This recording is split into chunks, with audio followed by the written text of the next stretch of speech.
Hello, today let's look at addition of fractions. All right.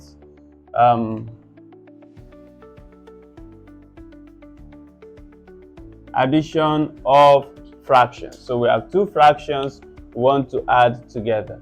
All right. There are 2 ways to it, 3 ways to it, 4 ways, and so many methods we could actually use to do our addition of fraction. Okay. I'll start again.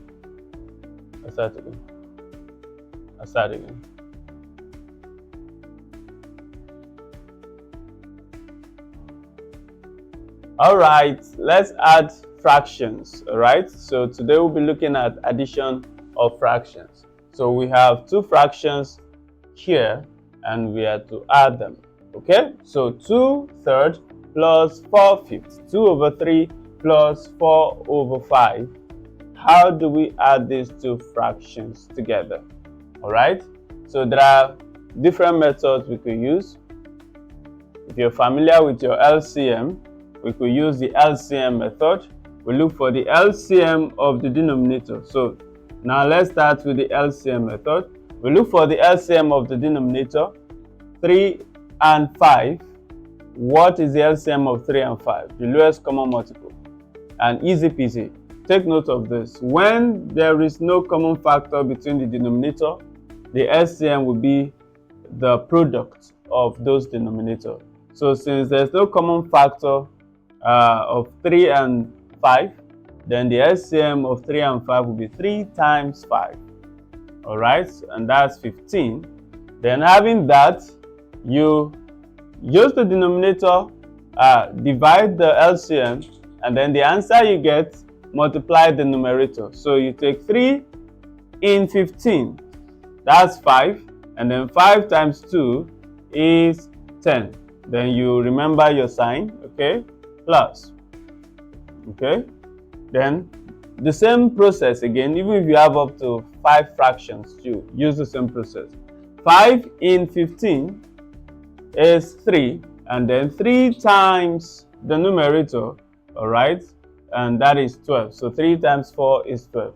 So 10 plus 12 is 22, and then you have that over 15. Okay, so that's method number 1. Okay, now let's use another method called the butterfly method. All right, I know you like the butterfly, right? So in this method, we are going to multiply the denominators. All right, so we multiply 3 and 5, and 3 times 5 is what? 15. Then we cross multiply. All right, so that means the denominator of the second fraction multiply the numerator of this. So we'll multiply this way. So we'll do 2 times 5, 10. Then we'll put our sign. If it's minus, you put minus. If it's plus, you put plus. So in this case, plus. Then we'll do the cross multiplication again here. Can you see the butterfly already? 3 times 4, 12. And then you have 10 plus 12 is 22, and then over 15. Okay, so that is the butterfly method. So that's the butterfly method. There are other names to call it, but I like to call it butterfly. I like to call it what? Butterfly. And the next method, we have the equivalent fraction method. So I'm going to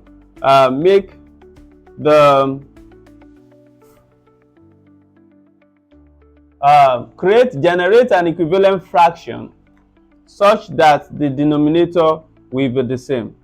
All right, so I'll generate equivalent fractions for the 2 fractions I have such that the denominator will be the same. So in this case, for me to do that, I need to know the LCM of 3 and 5.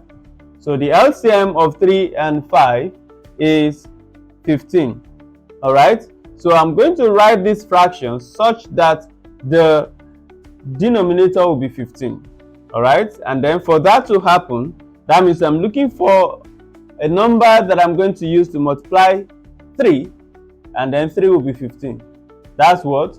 5. So I'm going to do 3 times 5 and then do the same thing to the numerator.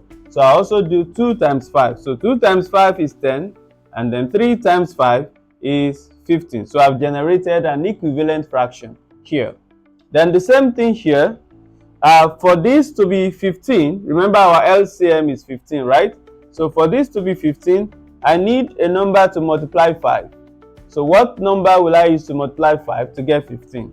That's 3, right? So 3 times 5 is 15. Then I'm going to use the same 3 to multiply 4, the numerator.